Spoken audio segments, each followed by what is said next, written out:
저와 여러분이 함께 읽은 출애굽기 23장은 십계명 외에 주어진 언약의 책이라는 세부적인 이러한 규례들이 있는데, 그 내용을 지금까지 저희가 쭉 살펴보고 있는데, 23장에 기록된 내용은 공정한 재판에 대해서, 안식년과 안식일에 대하여, 또 이스라엘의 3대 절기에 대하여, 이방 민족에 대한 태도가 어떠해야 되는지를 기록하고 있습니다.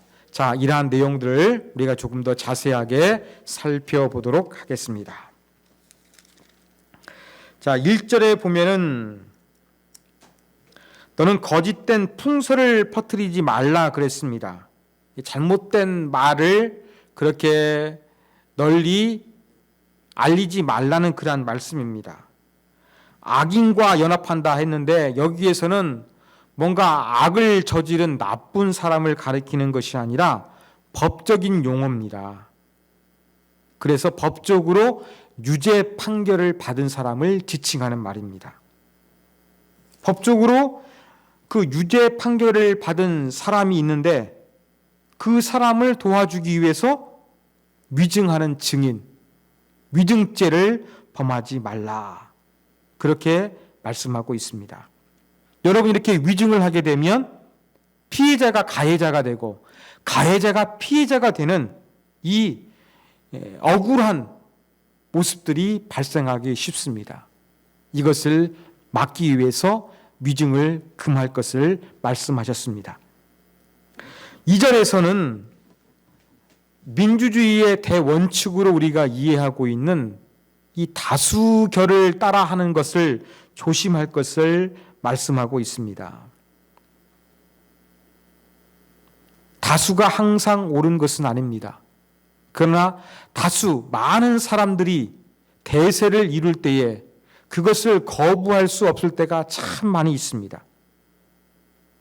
그런데 이러한 다수의 군중 심리에 의해서 정의를 왜곡하는 것, 이러한 것들을 조심해야 된다. 다 위증하고 있으니까 나도 거기에 휩쓸려서 위증하게 되는, 그래서 정의를 해치는 그러한 일을 행하지 말 것을 하나님 말씀하셨습니다. 3절에서는 또 재판장에서 이 가난한 자에 대한 그 부분을 언급하고 있습니다. 여러분, 가난한 자의 재판에서 없는 사람 불쌍하다고 무조건 그를 두둔해서도 안 되고, 정반대로 가난하다고 해서 힘없고 빼잡으니까 너는 그냥 덤탱이 써도 돼, 속된 말로, 이렇게 해서 더 불이익을 당할 수 있도록 이러한 판결이 내려져서는 안 된다는 것을 말씀하고 있는 것입니다. 경제적으로 많거나 적거나 관계없이 재판은 공정하고 정의롭게 집행돼야 될 것을 명령하신 규례라고 볼 수 있습니다. 자, 4절부터 5절까지는 이제 나하고 껄끄러운 사람과 사이에서 발생하는 일들에 대해서 규정하고 있는 내용입니다. 나하고 관계가 안 좋은 사람, 원수, 왼수가 되었습니다. 그러면 그 사람 얼굴만 봐도 우리는 기분이 나쁘고 말을 섞지 않기 위해서 가급적 피합니다. 그런데 하나님의 이 규례의 말씀을 보면 무엇을 말씀하고 있느냐? 원수처럼 지내는 사람의 어떠한 짐승이 길을 잃었어요. 잘됐다. 나한테 나쁘게 하더니 하나님이 벌 내린 거야. 나귀 잊어버렸군. 잘됐어. 이러한 생각하지 말라는 거예요. 어떻게 합니까? 그 나의 원수처럼 여겨지는 그 사람의 잃어버린 나귀나 짐승을 발견하게 되면 왼수에게 그 짐승을 가져다 주라는 것입니다. 5절은 반대의 경우입니다. 자, 4절은 왼수의 짐승을 이제 돌려주는데 그 원수가 그 자리에 없었던 상황을 이야기하고 있는데 5절의 상황은 그 원수가 있는 상황입니다. 원수가 나귀에게 짐을 싣고 가다가 넘어졌어요. 그래가지고 곤란한 상황에 처해 있습니다. 그러면 잘 됐다고 하면서 맛 좀 봐라. 고소하다, 고소해. 이렇게 생각하지 말고 몇 번째 외면하지 말고 어떻게 하라는 겁니까? 도와주라고 말씀하고 있습니다. 이걸 통해서 나와 원수되었던 사람들의 어떠한 재산상의 손실 또 어려운 상황이 되었다 할지라도 외면하지 말고 잘 도와주는 그러한 사람이 되어야 된다. 그렇게 하나님이 명령하셨습니다. 자, 6절에서는 아까 3절과 비슷한 내용이 그렇게 나뉘어서 기록되어져 있습니다. 자, 그 다음에 재판에서 계속된 일이죠. 거짓 일 멀리하고 무죄한 자, 의로운 자를 죽이지 말라. 뇌물 받지 말라. 뇌물은 상당히 치명적입니다. 이러한 뇌물은 사람의 눈을 멀게 합니다. 재판의 공정성을 해치고 심령을 부패하게 만듭니다. 이러한 부분들을 정의를 위해서, 사회적 정의를 위해서 피해라는 말씀입니다. 근데 9절에 보면 이제 이방 나그네, 이 외국인들, 이러한 자들을 향해서 너무나 억압해서 다루지 말라는 것입니다. 그 이유로 제시하고 있는 것은 이스라엘 백성들도 여전히 이집트에서 종살이하면서 곤란한 것을 당했기 때문에 그 심정을 잘 알기 때문에 나그네 서름을 이해해 주는 너그러운 마음을 가져라. 이것을 명하고 있습니다. 자, 10절부터 이제 13절까지는 안식년과 안식일에 대해서 설명을 하고 있습니다. 특히 이제 이 시간의 흐름에 따라서 안식년을 이제 지켜야 되고, 그 다음에 안식일을 지켜야 되고, 이 절기를 지켜야 되는 것들이 연속해서 언급되고 있습니다. 자, 안식년은 여러분 잘 아시는 것처럼 6년 동안 그렇게 열심히 일을 하다가 7년째 되는 해에는 아무 노동을 하지 않는 거예요. 자기가 소유한 밭이나 땅에게 농작물을 일구지 않고 휴경을 하는 것입니다. 이게 안식이에요. 왜 그럴까요? 여러분, 땅도 너무나 많은 영양분을 이 곡물이나 어떠한 그 식물에게 공급하다 보면은 땅도 에너지를 상실하게 됩니다. 그런데 하나님께서 제정하신 안식년에 따라서 땅도 한번 휴경을 하게 되면 땅이 회복할 수 있는 시간이 되는 거예요. 땅이 회복을 하면서 그 다음 해에는 어떻습니까? 생산력이 훨씬 올라가게 되는 것입니다. 그러면서 이 안식년은 땅만 아무것도 안 하는 것이 아니라 다른 부수적인 효과도 발휘하게 됩니다. 그게 바로 무엇이냐면 내가 소유하고 있는 그러한 농경지가 있는데 내가 거기에다가 안식년이기 때문에 아무 곡식을 심지 않았어요.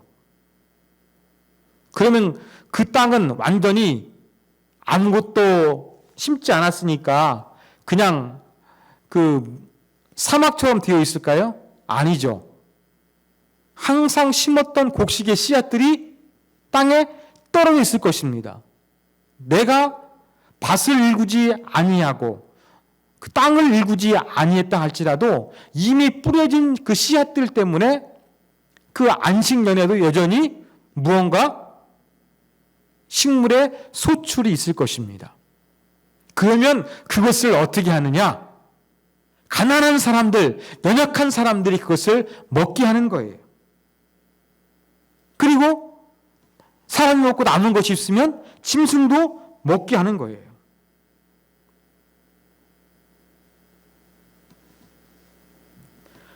그러면서 이 안식년은 일하는 것을 멈춤으로 말미암아 땅의 생산력을 회복하고 또 그 땅에 내가 아무것도 심지 않았지만 그 땅에서 생산되는 것을 통해서 가난한 사람들이나 짐승들이 먹을 수 있도록 그렇게 배려하는 더불어 살기 좋은 사회가 만들어지는 제도가 바로 안식년이라는 것입니다. 자, 12절, 13절은 안식일에 대해서 이야기하죠. 우리 안식일을 한번 살펴보기로 했습니다. 6 동안 열심히 일하고 7째 날에는 쉬되, 전에 말씀드렸던 것처럼 안식일 잘 지킨다고 나만 쉬고 직원들, 가족들 열심히 일하라고 하면서 나 혼자 예배 드리는 것은 하나님 원하시는 것이 아니라고 제가 말씀을 드렸습니다. 네. 안식일은 나만 일하지 않는 것이 아니라 내가 쉼으로 말미암아 나의 짐승들도 쉬고 내 집안에 속해 있던 모든 사람들이 함께 쉼을 누리는 것, 이게 바로 안식일의 의미라는 것을 기억하시기 바랍니다. 그러면서 13절에 특이한 것은 이렇게 안식년, 안식일을 언급하면서 다른 신들의 이름은 부르지도 말고 입에서 들리게도 하지 말라. 입에서 언급조차 하지 말라. 그렇게 하나님께서 말씀하셨습니다. 여러분, 갑자기 하나님께서 이렇게 문맥과 따로 된 그 이방 숭배를 경계하는 말씀을 하신 것처럼 보이는데, 여러분, 안식년과 안식일은 아주 이스라엘의 독특한 그러한 제도이며, 이런 것들을 통해서 하나님께서 뭔가 다른 하나님의 택한 백성들의 모습을 갖기를 원하셨고, 또 그러면서 이 다른 거짓 신들, 이러한 부분들을 이제 숭배하지 못하도록 말씀하신 것입니다. 지금 일하는 거, 안식일 동안도 안식일도 쉬는 걸 이야기하는데 일하는 걸 멈추는 거잖아요. 정착하게 되면은 농경사회 속에 살아갑니다. 이런 농경사회 속에서 강력한 가나안의 문화가 영향을 끼치기가 쉬웠는데 하나님께서 미리 이러한 부분들을 경계하고 계시는 것을 우리가 마음에 두어야 할 것입니다. 고대 근동의 종교들 가운데서 이 철따라 신들에게 제물을 바치며 제사를 지냈어요. 우리는 이것을 우상숭배라고 하죠. 그런데 하나님 말씀하신 안식년, 안식일, 3대 절기, 이러한 부분들은 이방 신들과 전혀 무관하다라는 것을 하나님께서 말씀하시는 것입니다. 자, 14절부터 17절까지는 3대 절기를 언급합니다. 1년에 3번 절기를 지켜야 돼요. 그런데 17절에 보면 모든 남자는 매년 3번씩 주 여호와께 보일지니라. 이스라엘의 3대 절기를 남자들만 지키는 것이냐? 왜 남자만 언급하고 있느냐? 이런 의문점을 가지기가 쉽습니다. 한 가지 이유는 여러분, 고대에는 남성 중심의 사회였습니다. 여자들이나 이러한 또 노예들은 노예들은 소유물처럼 취급되었고, 그 다음에 미성년자들, 아동들도 아무런 법적인 권리가 전혀 없었습니다. 이러한 고대의 남성 중심의 사회에서 남성을 지칭하고 있는 것입니다. 그리고 고대 이스라엘의 사회가 그 집안이 누구를 중심으로 돌아갔겠습니까? 가장을 중심으로 돌아갔습니다. 가장은 그 집안에서 남자가 역할을 감당했겠죠. 바로 그 집안의 가장들에게 대표자에게 주신 말씀으로 이해해야 되지 남자들만 지키라고 주신 말씀으로 우리가 오해해서는 안 될 것입니다. 자, 그러면 3대 절기가 무엇입니까? 여러분 자꾸 우리가 3대 절기가 이름이 많다 보니까 막 헷갈려요. 또 비슷한 이름이 또 있어요. 그래가지고 조금 우리가 혼란하기 쉬운데 여러분 너무 어렵게 생각하지 않으시면 되겠습니다. 자, 첫 번째 무교절입니다. 무교절은 보리를 수확하는 시기에 지켜지는 절기였습니다. 그리고 이 무교절은 누룩이 없는 빵을 먹었거든요. 그 다음에 이어지는 절기가 바로 무엇이었냐면, 이 절기는 그 전에 어떤 절기가 있었냐면은 유월절이 있었어요. 유월절과 무교절을 지키면서 하나님 앞에 이스라엘 사람들은 얼굴을 보여야만 했습니다. 근데 여러분, 무교절과 유월절 무엇과 관련된 것입니까? 출애굽과 관련되어 있는 것이죠. 그러니까 보리를 수확하는 시기에 하나님께서 출애굽할 수 있도록 은혜를 주셨던 것을 기념하는 절기가 무교절이다. 그렇게 여러분들이 기억을 하시면 되겠습니다. 왜 누룩 없는 빵을 먹었습니까? 하나님께서 막 바로의 이집트에게 재앙을 내리니까 빨리 나가라고 막 급히 쫓겨나듯이 이집트를 떠나야만 했거든요. 그러한 상황을 기억하기 위해서 충분히 시간을 가지고 발효되지 않는 빵, 이 무교병을 먹으면서 무교절을 지켜야 했던 것입니다. 자, 두 번째 절기는 바로 맥추절이에요. 맥추절. 칠칠절이라고 하고 후에는 오순절이라고 불렀습니다. 자, 제가 아까 무교절은 보리를 수확할 시기라고 했죠. 자, 이때 씨를 뿌려가지고 이제 수확이 좀 됩니다. 봄철에 씨를 뿌리고 곡식의 첫 열매를 거두어 드리는 절기가 바로 맥추절이었습니다.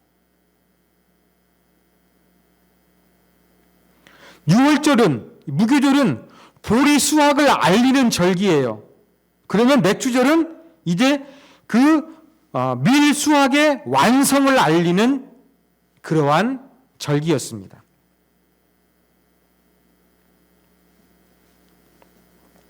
그 다음에 마지막으로 기록되어 있는 것이 이제 수장절입니다. 초막절, 장막절이라고 합니다. 이것은 한 해의 농사가 다 끝나고 지키는 절기라고 이해하시면 되겠습니다. 모든 농사를 마친 다음에 감사하는 마음으로 절기를 지켜야 했던 것이죠. 근데 이때에는 사람들이 이 절기를 지키면서 초막에 들어갔어요. 자, 출애굽해가지고 이스라엘 백성들이 광야 생활을 했잖아요. 그랬던 것처럼 바로 이렇게 어떠한 이 막 나무로 된 그렇게 좀 초막을 세워놓고 거기에 들어가서 하나님의 은혜를 기억하는 거예요. 이게 이스라엘의 3대 절기입니다. 자, 농사와 관련되어 있는 3대 절기입니다. 자, 무교절은 첫 번째, 봄에 보리를 수확을 막 시작할 때 지키는 절기다. 그 다음에 중간쯤 맥추절이 있다. 밀 수확한 다음에 지키는 절기다. 그 다음에 맨 마지막에 초막절이 있다. 이것은 1년 농사가 다 끝난 다음에 지키는 절기다. 그 첫 번째는 출애굽을 기념하는 것이고 또 마지막 세 번째에는 출애굽해서 초막에서 살았던 것을 재현하는 절기다. 그렇게 여러분들이 시간을 따라서 이해하시면 3대 절기를 조금 이해하기가 쉽습니다. 그리고 이제 성경학자들은 이 3대 절기가 다 농사하고 관련이 있잖아요. 그렇기 때문에 이것은 가나안의 농경 문화와 관련이 있을 것이라고 성경학자들은 그렇게 해석을 합니다. 가나안 사람이 농사를 지면서 이 거짓 신들에게 제사를 지냈거든요. 여기에 빠지지 않도록 하나님께서 이러한 가나안의 농경 문화의 절기를 바꾸셔가지고 3대 절기를 지키면서 우상 숭배의 고리를 끊으려고 하신 하나님의 의도가 있던 것으로 보입니다. 자, 그 다음에 이제 그 18절부터 19절까지는 이제 절기를 지키면서 어떻게 지켜야 되는가 좀 세부적인 지침이 기록되어 있습니다. 자, 유교병, 누룩이 들어간 거예요. 여러분, 누룩이 들어가는 것은 성경에서 변질의 상징이거든요. 그러니까 순전한 것을 하나님께 드려야 되는데 변질된 것을 드릴 수 없다는 의미에서 누룩이 들어가는 떡을 드리지 말라 그랬어요. 그 다음에 기름을 아침까지 남겨주지 말라 그랬어요. 특히 유월절과 지키면서 여러분 출애굽은 밤중에 급하게 이루어졌습니다. 음식을 제대로 할 시간이 없으니까 누룩 충분히 발효되지 못하는 빵을 급히 먹고 떠났거든요. 이러한 밤중에 이루어진 하나님의 은혜이기 때문에 바로 그러한 것을 재현하고 기억하는 의미에서 아침까지 기름을 남겨두지 말라고 말씀하신 것입니다. 자, 그러면서 토지에 처음 거둔 거 하나님께 드리라는 거 이해가 됩니다. 그러면서 뒷부분에 보면 너는 염소 새끼를 그 어미의 젖으로 삼지 말지니라 라는 구절이 있어요. 이게 무슨 말일까? 여기에 대해서 이제 뭘 이야기하고 있느냐면 바로 가나안의 문화와 연결될 것이라고 해석을 하는 것입니다. 가나안의 그 문화가 염소 새끼를 제물로 바쳐 드리는 그런 문화가 있으니까 이것을 금지하기 위해서 하나님께서 말씀하실 것이다. 이렇게 해석하는 것이 있고요. 또 하나의 해석은 바로 무엇이냐면 여러분 그 어미의 젖으로 가지고 새끼를 잡는 것은 상당히 잔인하잖아요. 또 생명의 소중함과 잔인함을 방지하기 위해서 이런 말씀을 주신 것이다 라는 해석이 있기도 합니다. 그렇지만 우리가 정확하게 그 의미를 알 길은 없습니다. 자, 그 다음에 이제 20절부터 마지막 절까지는 이제 이스라엘 백성들이 접하게 되는 여러 이방 민족들에 대해서 어떠한 자세를 가져야 하는가를 말씀하고 있습니다. 자, 앞에 있는 그러한 부분들은 특별히 가나안 땅에 정착하면서 농사를 지었을 때 3대 절기를 지키라고 말씀해 주셨잖아요. 그런데 이 20절부터 이어지는 내용은 바로 가나안 땅에 정착한 이유가 아니라 가나안 땅에 정착하기까지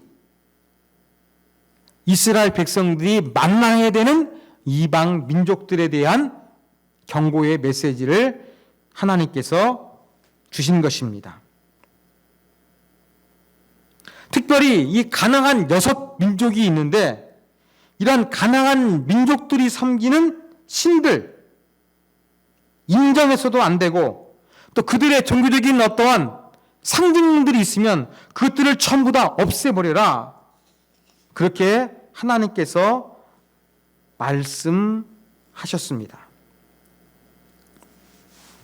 자, 먼저 20절부터 보겠습니다.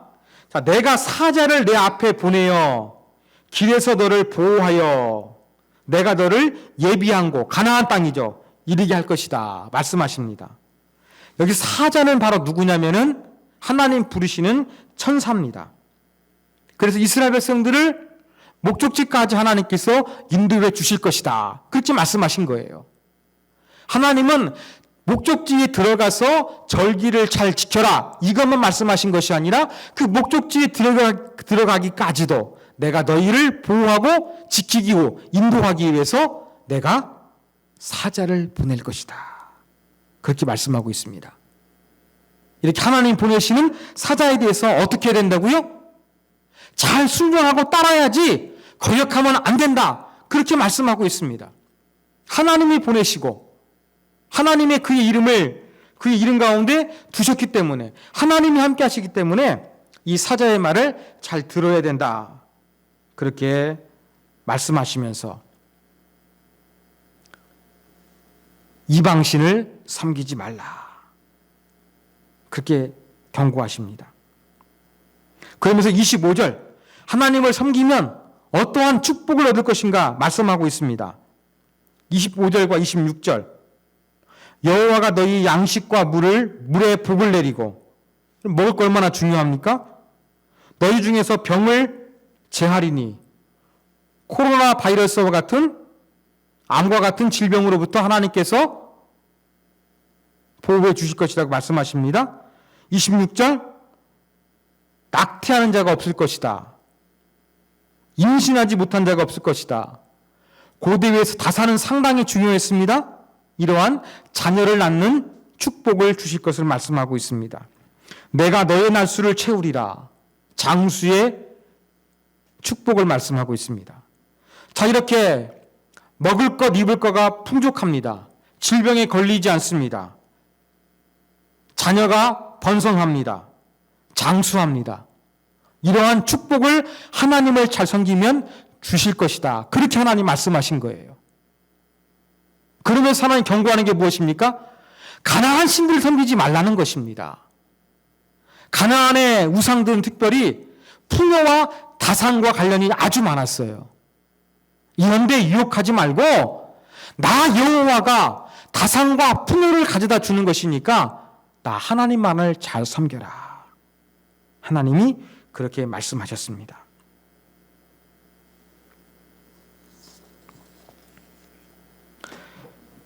자, 그러면서 또 한 가지 27절에 보면 내 위엄을 앞서 보낸다라고 이야기합니다. 첫 번째는 하나님께서 사자를 앞서 보냈죠. 두 번째는 위엄을 앞서 보낸다 그랬어요. 잘 이해하기 힘든 단어입니다. 이해하기. 여기에서 위엄은 견디기 힘든 공포와 두려움을 이야기합니다. 하나님께서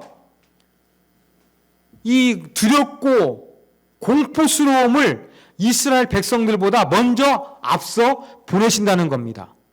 누구에게요? 가나안 땅에 이르기까지 그 근처에 살고 있는 이방 민족들에게 보내신다는 것입니다.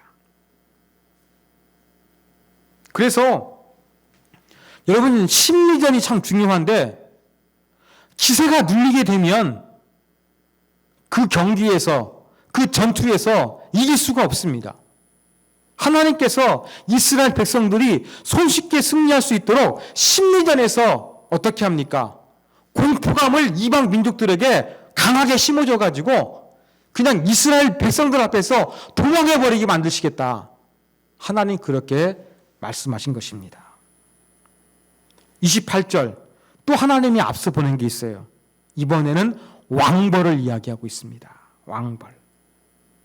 자, 이 우리말 성경은 왕벌로 기록되어 있는데 히브리 단어가 영어 성경으로 번역될 때에는 이 단어를 전염병, 패스트 이렇게 해석하고 있기도 합니다.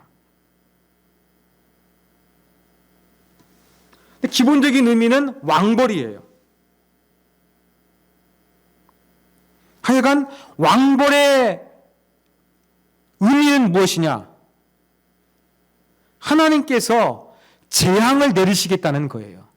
그것이 패스트가 됐든지 간에 전염병이 됐든지 간에 아니면은 말벌이나 왕벌 그 무엇이 됐든지 간에 하나님께서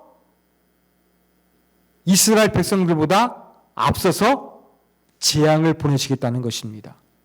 자, 출애굽이 이루어지기까지 이집트 땅에 하나님께서 재앙을 내리셨는데 이제 이스라엘 백성들이 약속의 땅을 차지할 수 있도록 하나님께서 다른 이방 민족이 살고 있는 지역 가운데 재앙을 내리실 것을 말씀하고 계신 것입니다. 크게는 세 가지죠. 하나님께서 저 가나안 땅에 정착해서 너희가 안식년, 안식일, 3대 절기를 잘 지키면서 하나님을 잘 믿고 살아라. 이걸 말씀하셨어요.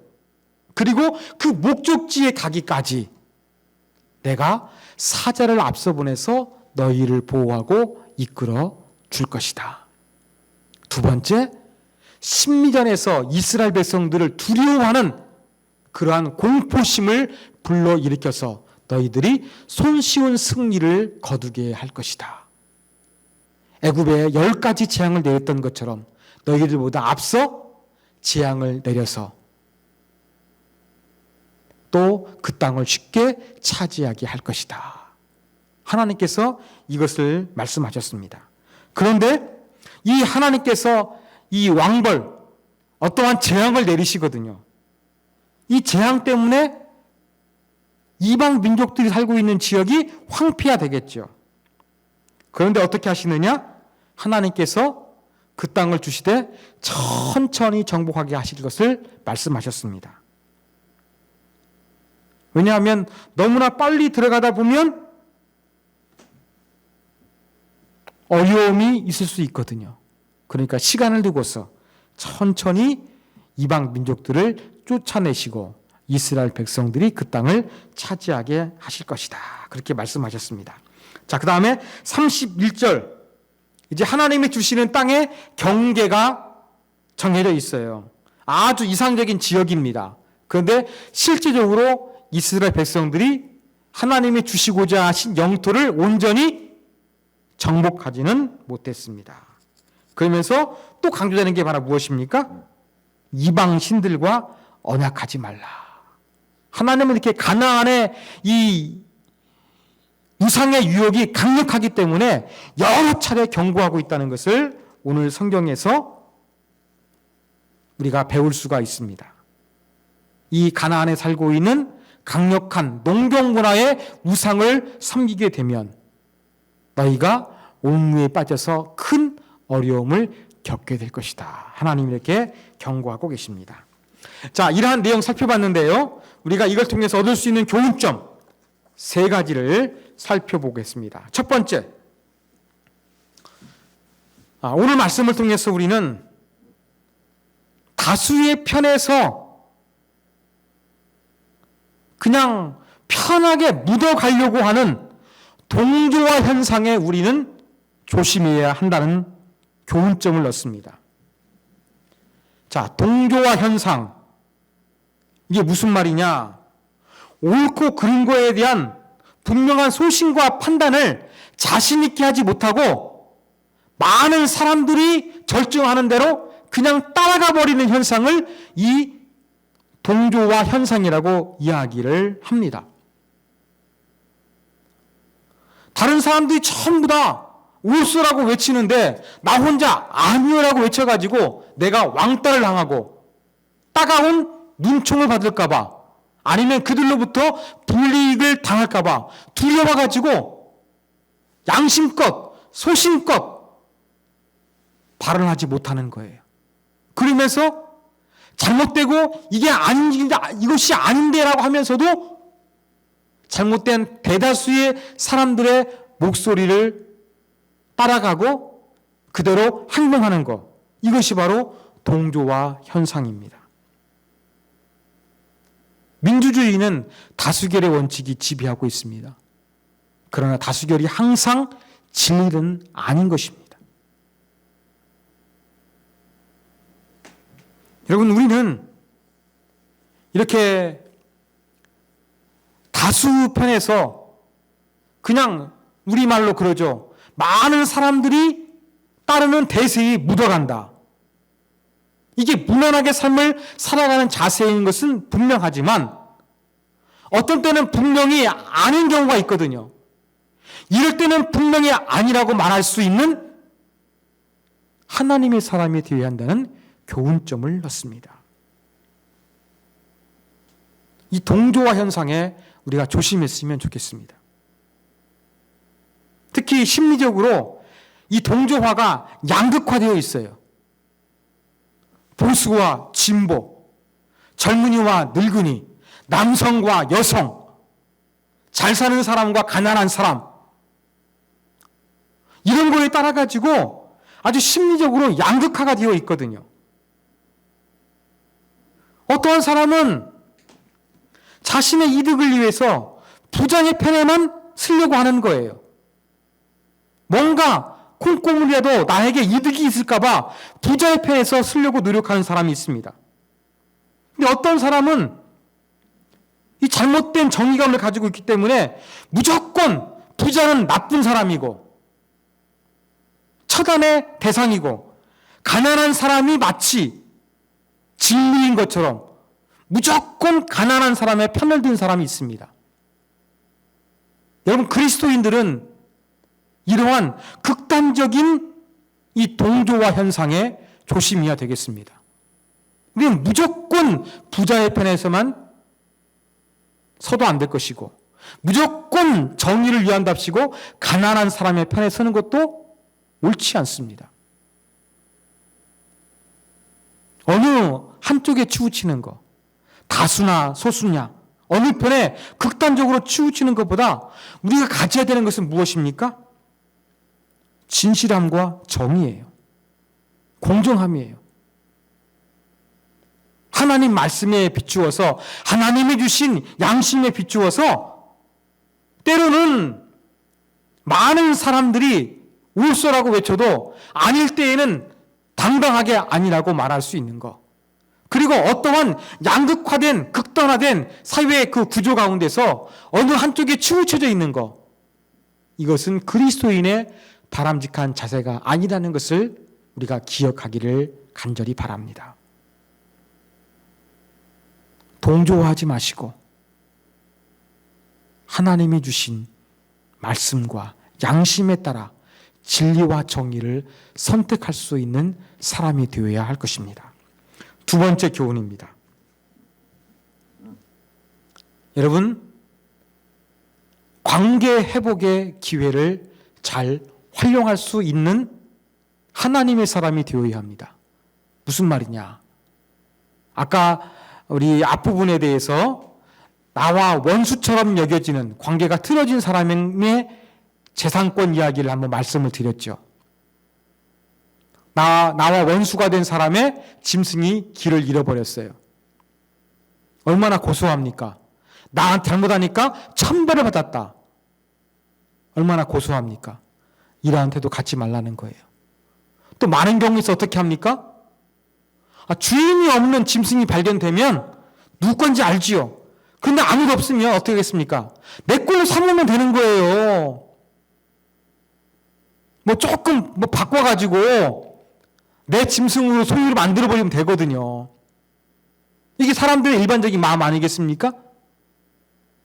그런데 성경은 이런 모든 거 금지합니다.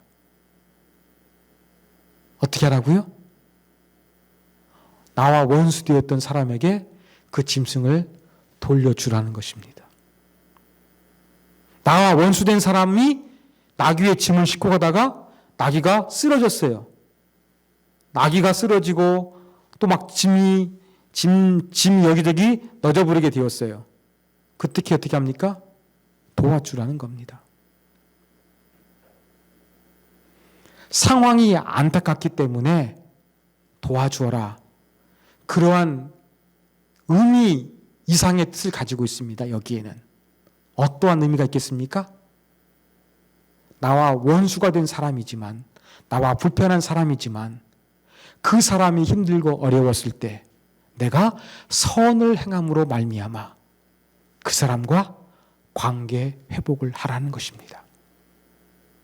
여러분, 산상수 예수님이 말씀도 어떻습니까? 재판정에 가다가 빨리 화해하라 그랬어요. 원수를 사랑하라 그랬어요. 이게 성경의 핵심 진리입니다. 그러므로 우리는 나하고 마음이 안 맞고 관계가 틀어진 사람이 있거든요. 이러한 사람 평생 안 볼 사람으로 여기지 말라는 겁니다. 그를 도와줄 만한 상황이 되면, 그에게 안타까운 계기가 생기면 그를 사랑으로 섬겨주어서 관계를 회복하는 것이 그리스도인의 아름다운 자세입니다. 이것은 우리가 꼭 기억하면서 실천했으면 좋겠습니다. 자, 세 번째 교훈입니다. 오늘 말씀을 통해서 특히 안식년, 땅을 휴경하지 않습니까? 이를 통해서 우리는 땅의 의미를 다시 한번 생각해 봤으면 좋겠습니다. 아까 말씀드린 대로 6년 동안 열심히 농사 짓고 밭을 일구어서 농작물을 수확했어요. 7년째는 아무것도 하지 말라 그랬습니다. 손해를 보는 것 같습니다만 오히려 땅이 한 해 쉼으로 말미암아 보다 나은 생산성이 증대될 수가 있다는 것입니다. 여러분, 땅을 뭐라고 합니까? 대지의 어머니라고 합니다. 땅에도 생명력이 있는 것 같아요. 이 대지의 어머니인 땅이 너무나 피곤하고 소진해 버리면 우리 인간을 위해서 공급해주고 있는 생명력이 떨어지게 되어 있는 거예요. 그래서 우리는 땅도 쉬게 해줘야 되는 것입니다. 또한 성경은 우리 인간 존재가 흙으로부터 지음받았습니다. 죽게 되면 흙으로 되돌아갑니다. 인간의 몸은 땅에서 시작해서 땅으로 끝납니다. 그래서 우리는 땅의 소중함을 알아야겠습니다. 사람들은 그 땅을 투기의 대상, 나의 이윤 확대의 대상으로 여기고 있는 경우가 많습니다. 개발하고 이윤을 위해서라면 자연을 파괴하고 이 땅을 망치는 거라도 거침없이 행동합니다. 환경 파괴가 일어나고 땅이 오염되고 있습니다. 여러분, 7년마다 돌아오는 안식년을 통해서 땅에게 휴식을 준다는 의미가 바로 무엇이겠습니까? 땅을 소중하게 여기라는 것입니다. 1년 쉬어서 생산성만 회복되는 것이 아니라 이 땅을 통해서 모든 이 생명력이 정상으로 작동할 수 있도록 하나님 만드신 그런 아름다운 모습을 유지할 수 있도록 그렇게 하는 것도 정말로 중요하다는 것을 기억해야 되겠습니다. 땅은 인간에게 생명과 같은 것입니다. 그래서 마구잡이로 개발하는 것으로 우리가 이득을 얻는 것으로 만족해서는 안 됩니다. 땅은 소유하는 것이 아닙니다. 어떻게 하는 겁니까? 모든 사람의 생명이 터전이 될 수 있도록 그렇게 해야 됩니다. 소유 개념이 아니라 하나님께서 맡겨주신 청지기로서 잘 관리하는 관리 개념을 갖는 것이 중요하다고 볼 수가 있겠습니다. 우리가 소유하고 우리가 발붙이고 살아가는 이 땅, 내가 얼마나 가지고 있고 내가 이것을 통해서 얼마나 큰 이득을 얻고 있느냐, 이러한 경제 논리, 소유의 개념으로만 접근하지 마시고 이 땅은 생명과 직결된 중요하고 소중한 것이다. 이것이 파괴되면 나도 인간도 파괴될 수밖에 없다는 이런 마음을 가지고 하나님 만드신 이 자연을 잘 관리하는 청지기의 자세로 우리가 살아가야 한다는 교훈점을 얻을 수 있습니다.